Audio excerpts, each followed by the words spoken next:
Boa tarde a todos. É, cadê a Letícia? Tá aí não? Ela que gosta de fazer isso. Quando fala assim, boa tarde, fraquinha assim, ela fala, não, tá errado. Boa tarde. É porque nós precisamos de estar sempre alegre e feliz. Pelo que somos e pelo que temos. Isso que o Sati apresentou aqui, essas imagens, toca profundamente, né, os nossos sentimentos humanísticos. Muito bem. Esta incumbência me foi dada. Evidências do tratamento homeopático é algo que precisamos meditar no tipo de trabalho que é feito para essas evidências. Mas antes de começar a falar realmente da homeopatia, vamos lembrar um fato interessante. Eu acabei de falar aqui com você. Hein? O pessoal aqui falou um boa tarde tão fraquinho, eu lembro de você. Mas antes de começar a falar sobre a homeopatia, vamos lembrar um fato aqui bem interessante para todos nós. Medicina significa a arte de curar. A arte de curar chama-se medicina. Isso é um aforisma já desde o tempo de Hipócrates. Então, não fala se é A, B ou C esse processo. Simplesmente, ato de curar. O chazinho da vovó me cura a dor de cabeça, ela está fazendo um tipo de medicina. Ela está fazendo a arte de curar. Ora, quando nós fazemos lá no nosso ambiente do centro espírita um passe, estamos também fazendo isso. Né? Tratamento espiritual é também uma medicina. Parodiando o Vinícius, a alma da medicina é a medicina da alma. Né? Vinícius falou, é da educação, né? A educação da alma é a alma da educação. Mas então, a alma da medicina é a medicina da alma. Quer dizer, a verdadeira medicina não se encontra nos processos externos que nós praticamos todos os dias. A verdadeira medicina está nos processos internos nossos. Nós somos médicos de nós mesmos. Hoje cedo, uma de vocês duas falou isso aí. Ana Paula falou. Aluna aplicada, né? Aluna aplicada. Então, mas quem falou isso foi Bezerra de Menezes, viu? O Bezerra de Menezes tem um opúsculo pequenininho assim, ó. Tem um opúsculo pequenininho assim, ó, que é onde ele fala isso. Mas então, somos nós mesmos que nós nos curamos, porque a verdadeira cura é a cura da alma. E nós sabemos os processos. Né? Quais os processos para a cura da alma? Nós todos conhecemos. Conhecemos, sabemos e sabemos, mas poucos de nós praticamos, não é isso? Ou seja, como nós somos doentes, todos nós somos, né?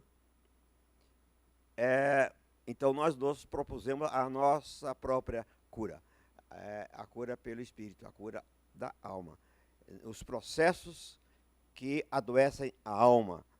Vejamos, como nós dissemos, há várias maneiras de curar. Será que todas elas são válidas? Ou será que umas são medicina e outras não são medicina? Ou seja, quando alguém faz acupuntura, será que o processo de cura, ou seja, é diferente da alopatia, que é a medicina dominante, né? A medicina clássica? Aromoterapia, arte-terapia, enfim, olha, aqui é apenas a lista de alguns. Apenas lista de alguns. Esse aqui é interessante, esse aqui, ó, crenoterapia, o nome eu não conhecia, né? mas é o termalismo, é tratamento por águas termais. Né? Tratamento por águas termais. Enfim, esses processos são todos externos. E, de alguma maneira, pacientes ou doentes se beneficiaram desses processos terapêuticos. Senão, eles não estavam aí listados e praticados aí por várias pessoas. Não é isso? Então, não podemos dizer, ó, aqui a verdadeira medicina é essa aqui, desse jeito. Esse aqui é a medicina, as outras não são medicina. É um preconceito que precisamos abolir de nós próprios. Mas se eu quero aquele processo, olha, alguém vai se tratar com florais de bar, quem somos nós para criticar essa pessoa que vai buscar esse tratamento ou aquele que está fazendo esse tipo de processo terapêutico? É isso? Porque cada um vai se beneficiando na medida que lá por dentro vai se modificando com aquele processo externo. Né? Por isso, os vários processos de encontrarmos a nossa cura podem ser abordados e nós não temos o direito de criticar o processo que é utilizado, que o paciente quer se beneficiar dele. O Ministério da Saúde, né, com essa portaria aqui, agora foi em março desse ano, ele incluiu mais 14 processos terapêuticos para ser utilizado no SUS. Né? Antes eram apenas 5. Agora ele colocou mais 14. Então ficaram 19. O próprio SUS abre os seus hospitais, os CAIs, enfim, os locais de atendimento, para essa prática. Os profissionais que querem e que estão habilitados a usar esses tipos de abordagem, tem no SUS, com essa portaria, as portas abertas. Olha aí, são uma série de processos terapêuticos. Alguns, não só processos terapêuticos bem clássico, como também processos sociais, como esse aqui, ó, terapia comunitária integrativa, é um processo, né, que é usado aí para realmente as pessoas em se socializando, em se relacionando, os seus processos mórbidos podem ser abolidos. Né? Enfim, o SUS realmente abre a porta. Claro que a legislação nossa, ou seja, na nossa legislação, a Associação Médica Brasileira, a Associação Médica do Brasil e como também os conselhos, o Conselho Federal de Medicina, só adota, ou seja, aprova e reconhece só 3 tipos. Né? Só 3 tipos. A acupuntura, a alopatia e a homeopatia. Né? Quando eu falo alopatia, eu estou me referindo à medicina tradicional nossa. Porque se eu estou lá na China, a minha medicina é outra. Né? Se eu estou lá no Japão, a minha medicina é outra. A medicina tradicional, a medicina de massa, é diferente. Ou seja, são as medicinas tradicionais de cada região. Mas aqui no Brasil, somente essas 3 são reconhecidas como atividade médica. Né? Mas aqueles outros tipos de abordagem são praticadas por profissionais não médicos também, mas desde que sejam habilitados pelos seus órgãos de regulação. Né? Muito bem. Nós sabemos que nós somos uma trindade. Né? Corpo, perispírito e o espírito. Nós somos uma trindade. Né? O espírito é o comandante. Nós sabemos muito bem disso. Ora, o perispírito ou o corpo espiritual, liga-se ao corpo físico de uma maneira em que haja entre eles uma energia de ligação que nós chamamos de energia vital. É essa energia que nos mantém vivo. É essa energia que mantém a vida, que vivifica a matéria. Energia vital. Energia vital, ela pode ser doada, pode ser recebida, pode ser transmitida, aí à vontade. Nós sabemos muito bem disso pelas nossas práticas diárias nos centros espíritas, né? E uma maneira interessante, nós também podemos vivificar uma matéria inerte, os efeitos físicos. Isso que despertou Allan Kardec, né? O efeito físico nas matérias, na matéria inerte, né? Fazer a mesa andar, a mesa girar, andar para cá, para lá, é um efeito físico que a energia vital também promove. A energia vital, como sabemos, para cada um de nós, ela é específica. A minha é específica em vibração, frequência, né? Em quantidade. Ou seja, para cada um, ela é específica. Mas, se a minha energia vital é específica, então como é que eu posso doar para os outros a minha energia vital? Claro, sim. Nós temos mecanismos aqui no nosso perispírito que faz a conversão de energia de qualquer um para aquela que eu preciso, né? São os nossos centros de força, né? Então eu posso doar a minha energia vital sem medo que o outro não vá receber. Com certeza ele vai, né? O centro de força faz esta transformação. Ora, a energia vital, como para cada um ela é específica em frequência, em quantidade, eu posso ter pequena quantidade de energia vital e outros têm grande quantidade de energia vital. Isso aí é variado de pessoa a pessoa e depende também do seu projeto de trabalho enquanto encarnado, né? Quando está em equilíbrio, o que é esse equilíbrio? Quando ela está na quantidade certa para uma pessoa, ela promove a saúde. Ou melhor, eu coloquei saúde ali, mas ela promove a harmonia funcional de todo o corpo físico. O que é isso? Saúde, né? Harmonia funcional de todo o corpo físico. É isso que Paulo Bernardes chamou realmente de controle do meio interno. E que o Cano falou homeostasia, né? Enfim, a homeostasia é justamente esse processo. E a energia vital é que promove esta maneira de funcionar adequada de todos os órgãos. A energia vital, pode estar desequilibrada. Então, nesse caso, vai provocar uma doença. Desequilíbrio da energia vital, tanto para mais quanto para menos. A energia vital em grande quantidade, ela não é saudável.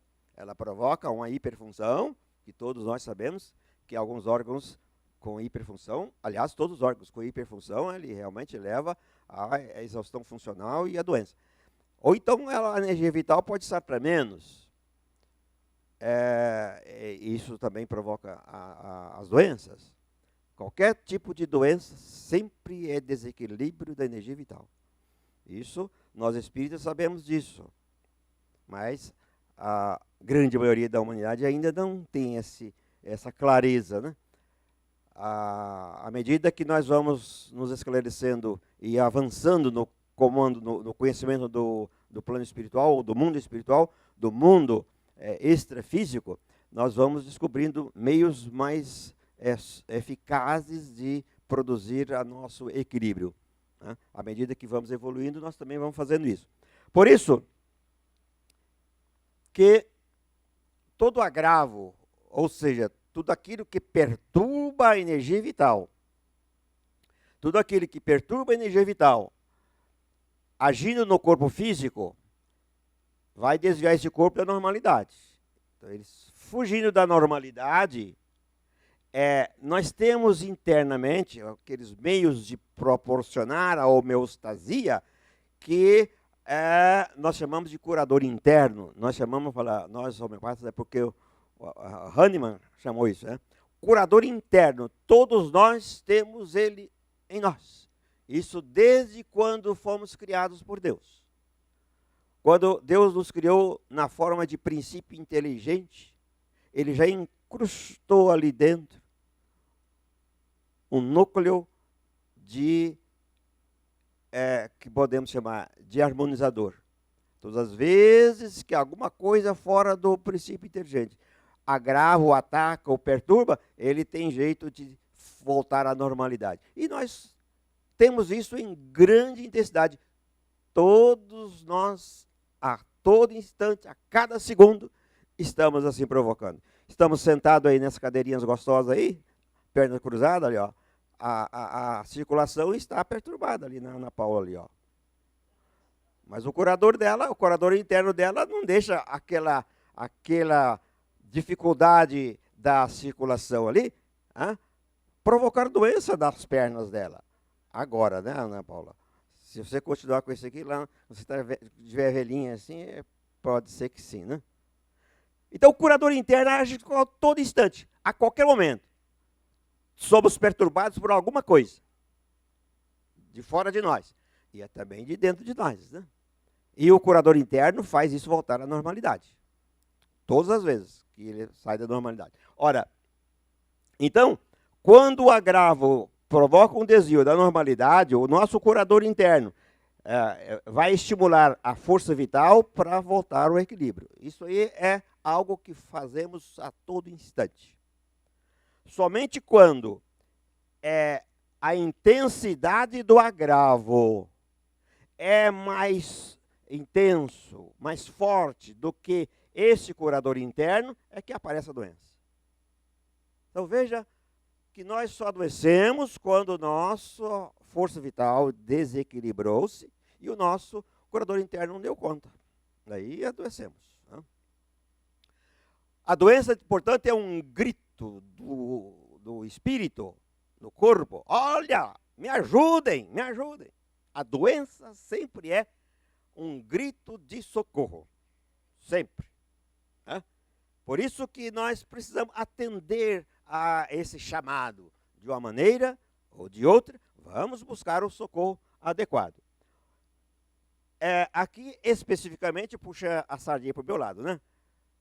É aqui que entra os processos terapêuticos, ou seja, quando chega a doença, os vários processos terapêuticos que nós utilizamos, sejam eles diretamente físicos ou sejam eles energéticos, quaisquer que sejam eles, vai agir aqui para ou abolir o agravo, como a alopatia faz, abolir o agravo, tira o agravo, destrói o agravo, mas não cura.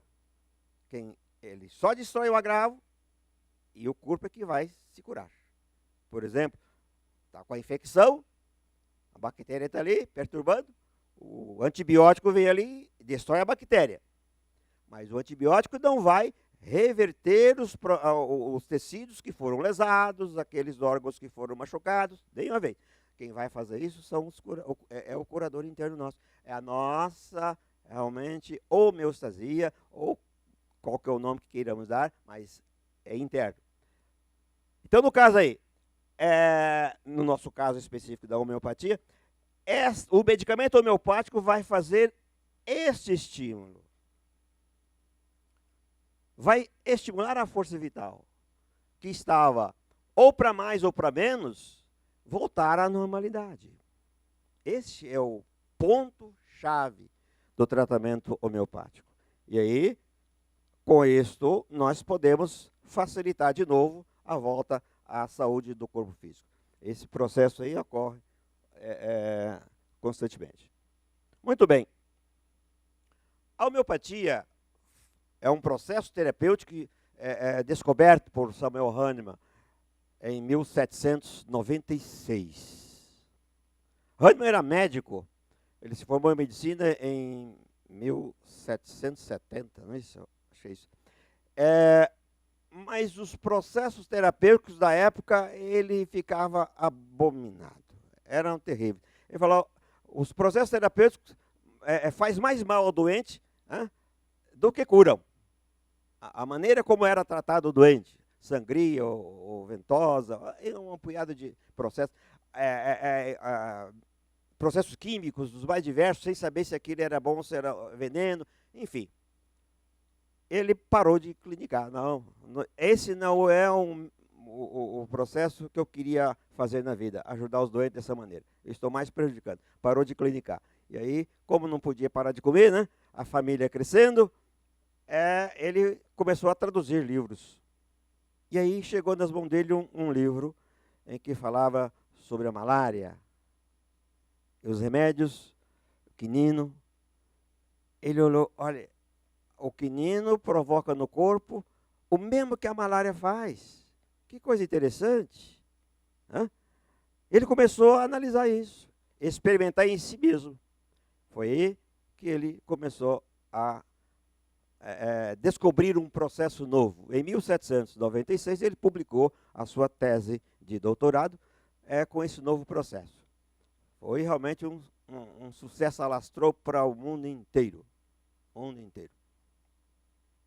Até que, em 1910, houve aquele relatório Flexner, né, que a homeopatia diminuiu, abre para mim, faz favor, a sua intensidade. Mas continuou aí pelo mundo afora, e no Brasil ela foi reconhecida em 1980, né?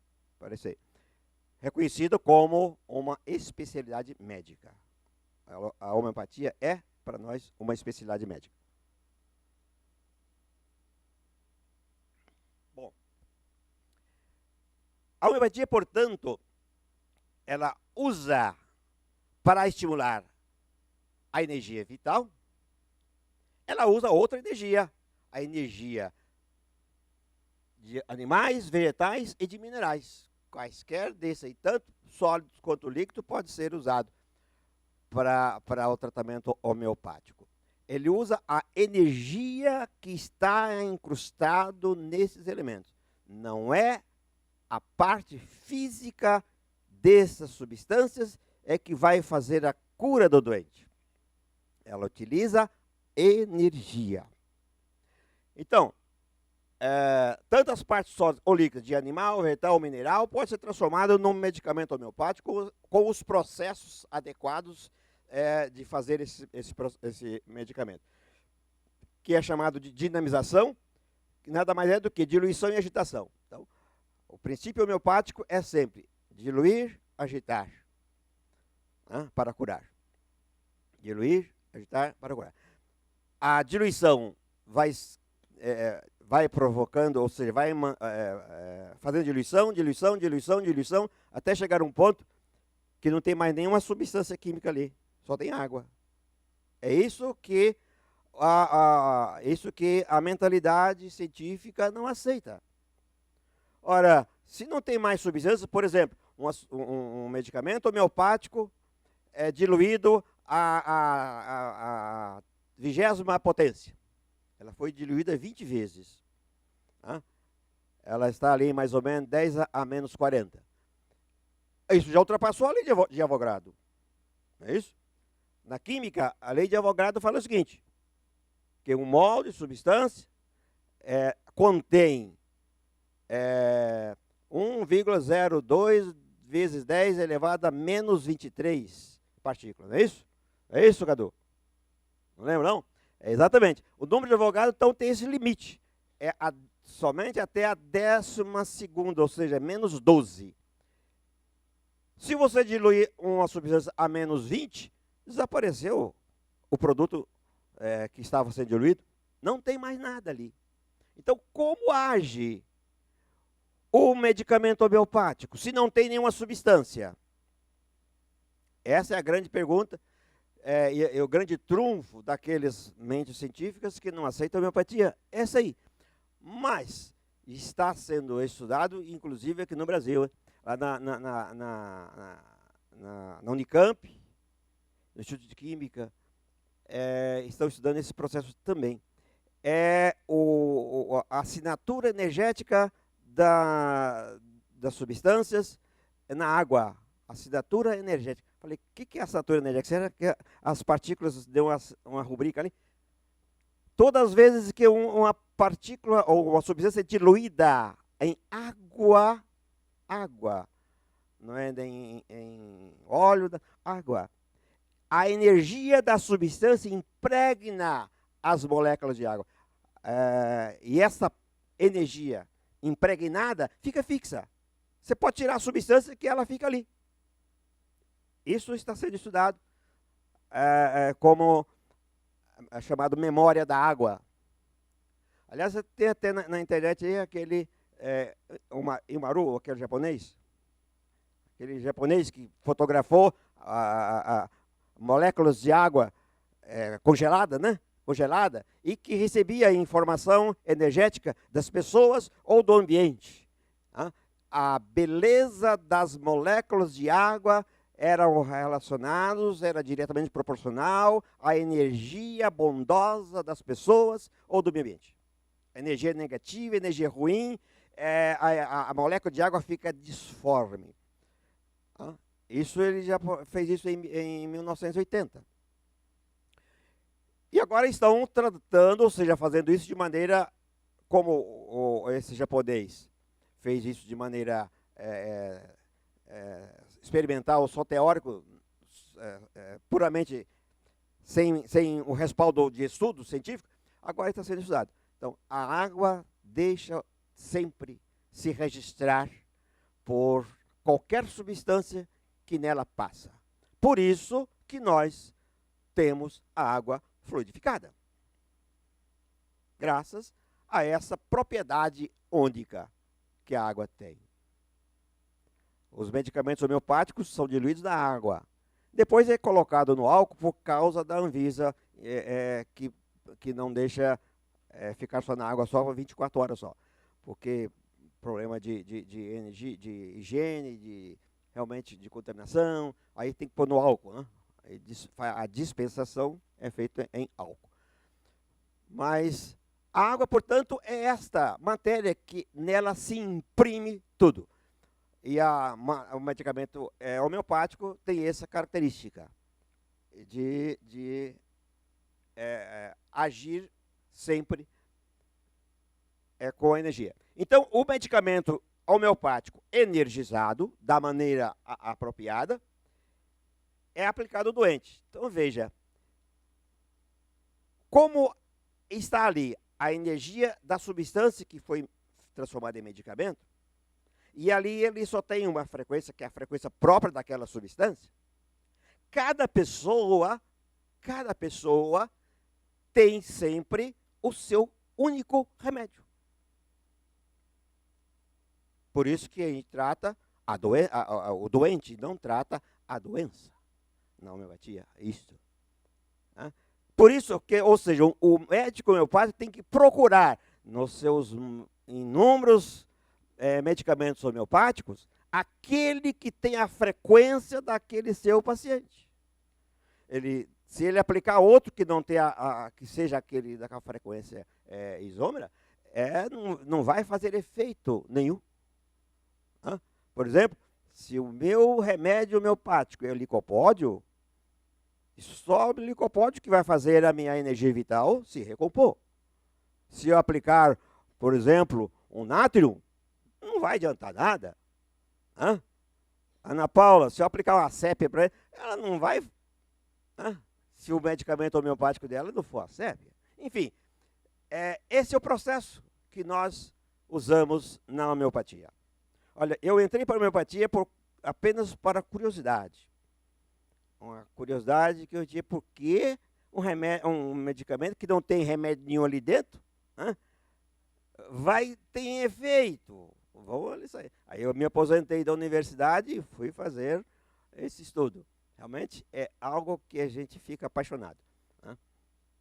Então, essa é a maneira que nós temos para fazer a aplicação do remédio homeopático. Aquele que tem a mesma frequência de energia vital do doente. Não adianta fugir de uma hora e outra. Esse é o problema que as pesquisas médicas, as pesquisas científicas, se veem embatucadas. A dificuldade é enorme. Por quê? Vamos fazer um exemplo. Nós sabemos, só isso? Nós sabemos que a arnica é um bom anti-inflamatório, não é isso? Nós conhecemos isso.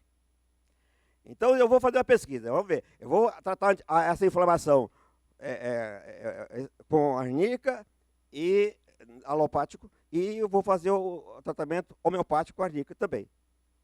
O alopático vai ganhar de lavada. Por quê? Se aquele doente não tiver o seu similar à arnica, não adianta dar arnica para ele. Não vai desinflamar. Às vezes, para desinflamar, ele precisa de um ápice, ou precisa de uma beladona, ou de um outro medicamento, não arnica. Então, esse é o problema que a pesquisa científica se encontra assim, em dificuldade. Por isso, muitas pesquisas científicas contestam, falando que a homeopatia não tem validade. Muito bem.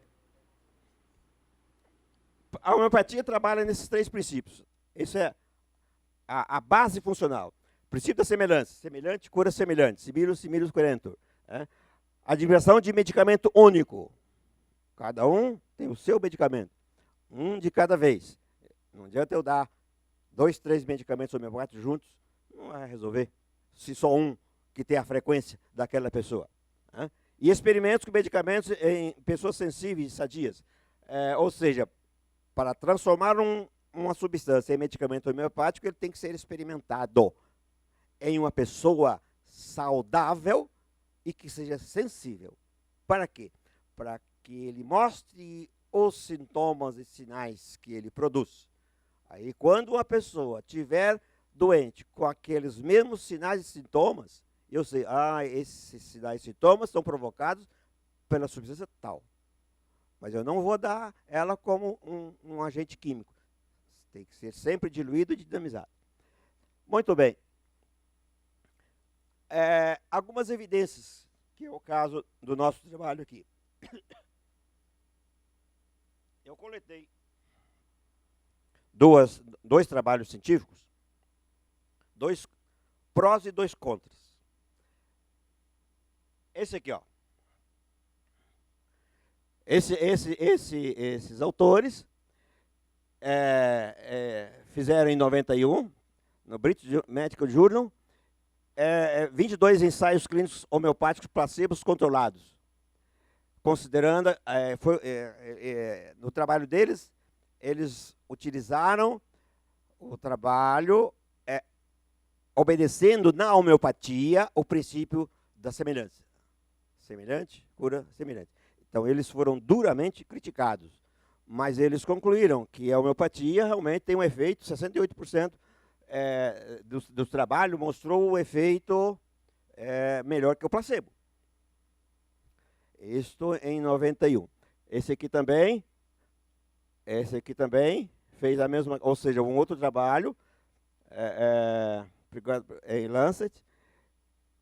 Ele fez uma meta-análise. Meta-análise é quando a gente pega um grande número de trabalhos do mesmo assunto e analisa esses trabalhos para fazer uma abordagem única. Uma meta-análise, eles concluíram que a homeopatia é 2,45 vezes superior aos placebos.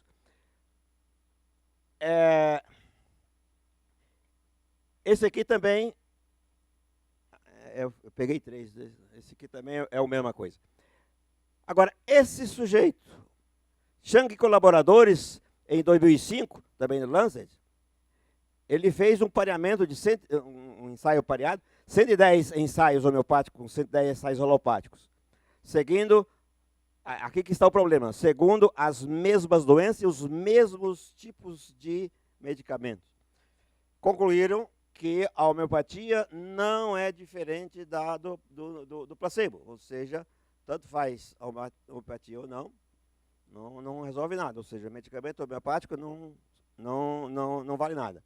Esse é o trabalho que eles concluíram. Nesse trabalho, eles não fizeram o critério da individualização da escolha do medicamento. Aqui tá. Esse aqui, ó. Critério homeopático de alta metodologia, em que respeita a individualização na escolha do medicamento. Eles não respeitaram isso. Ou seja, ficou inválido. Mas a conclusão deles era... E aí, até hoje, aqueles que não admitem a homeopatia como uma especialidade ou como um meio de tratamento, afirmam isso aí. Olha, em 2005 foi provado que a homeopatia não vale nada. Mas não veem o que erro foi produzido. Né? Erro de princípios metodológicos. Esse aqui também, mesma coisa. Esse aqui é do Conselho Nacional de Saúde lá da Austrália. Esse conselho pediu um relatório. Então, um grupo de médicos foram acionados para fazer esse relatório, se a homeopatia é válida ou se não é válida. Mas eles caíram no mesmo erro, né? De não obedecer o princípio da semelhança. Medicamento único para cada pessoa. Não é para cada doença. Para cada pessoa. Não é isso? Se eu tratar dor de cabeça, aí homeopático ou alopático, não vai dar certo para a homeopatia. Portanto, também ocorreram os mesmos erros de Chang e colaboradores. Então foram esses dois últimos trabalhos enfatizam que a homeopatia tem efeitos similares aos do placebo. Justamente por isso, para ser um medicamento ou um tratamento homeopático, tem que obedecer ao princípio da semelhança. Senão, não tem resultado adequado. Falhos, porque não se obedece ao semelhante, cura semelhante. E as pesquisas científicas que não obedecem a esse princípio, sempre vai mostrar que a homeopatia não é diferente do placebo. Mas quando se faz esse trabalho de demonstrar e respeitar o princípio da semelhança, de remédio único para cada um, isso mostra que a homeopatia tem grandes benefícios. O Brasil é um dos poucos países em que a homeopatia tem crescido bastante em pesquisa. Existem algumas universidades, faculdade de medicina, que inclusive tem especialização em homeopatia. E bons trabalhos têm sido publicados, e todos eles favoráveis, ou seja, afirmando a homeopatia é realmente um processo terapêutico de grande valor. E tem mais. As grandes pesquisas, ou seja, a grande maioria das pesquisas científicas no mundo, na área médica, são financiadas por laboratórios farmacêuticos. Tá? A maioria das pesquisas médicas no mundo inteiro são financiados por laboratórios farmacêuticos. Ora, eu tenho um remédio, então eu vou financiar a pesquisa. E o pesquisador tem que demonstrar que aquele remédio é válido, né? É uma pesquisa médica, não é barata não, fica cara. Esses relatórios lá da Austrália mostram que cada pesquisa médica gasta pelo menos 5 anos e gasta no mínimo $100 mil. Nós não temos essa maneira de angariar recursos para isso. Dificuldade imensa. As pesquisas homeopáticas no Brasil são feitas graças a financiamento próprio. Ou seja, os pesquisadores financiam as suas próprias pesquisas. Né? Nós não temos o respaldo de financiadores. Então, os remédios homeopáticos, ou melhor, o processo terapêutico da homeopatia tem um grande trunfo.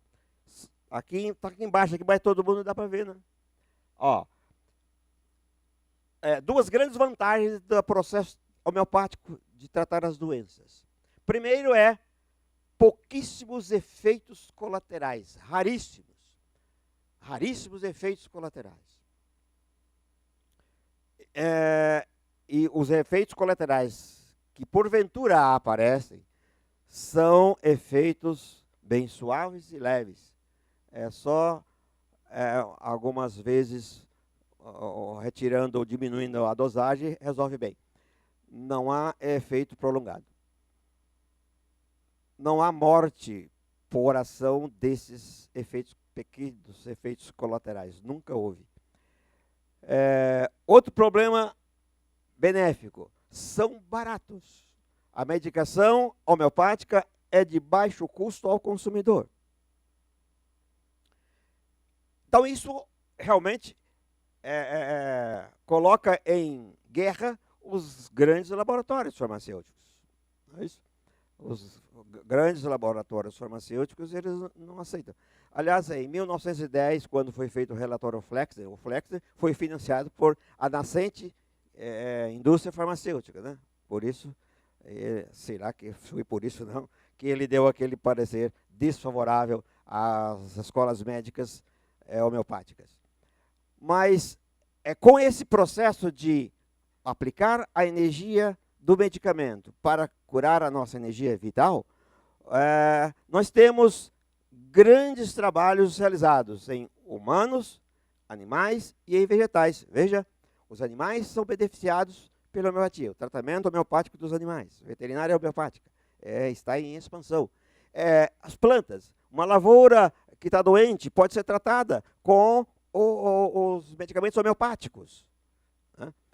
Daí que dificulta aqueles que afirmam a homeopatia é um placebo. Como é que a planta vai ter esse médico? Tempo esgotado, tá bom, está acabando. Como é que a planta vai realmente ter um efeito placebo ali na planta? Hein? A gente acha isso difícil no animal, mas se bem que já foi relatado o efeito placebo em animal, mas da planta não tem jeito, impossível. Então tudo isso leva à nossa afirmativa. Os processos terapêuticos são livres. Não vamos dizer, esta medicina é melhor do que aquela. Só depende de nós. Por isso, todas as vezes que nós formos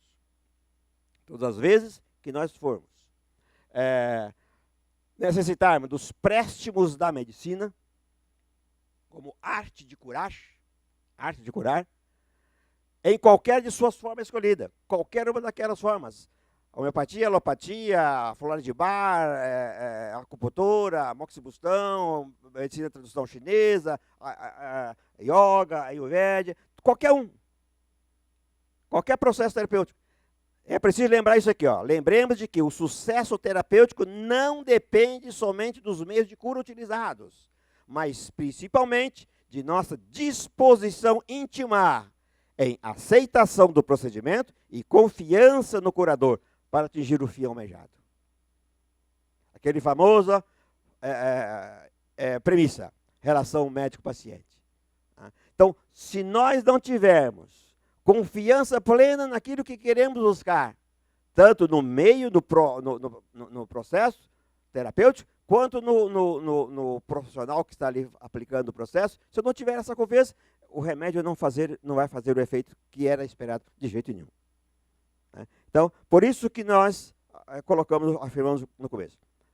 Cada um escolha o seu processo de cura quando a doença lhe bate à porta. Escolha e confie. Confia plenamente. É essa disposição íntima que faz o curador interno girar com mais velocidade.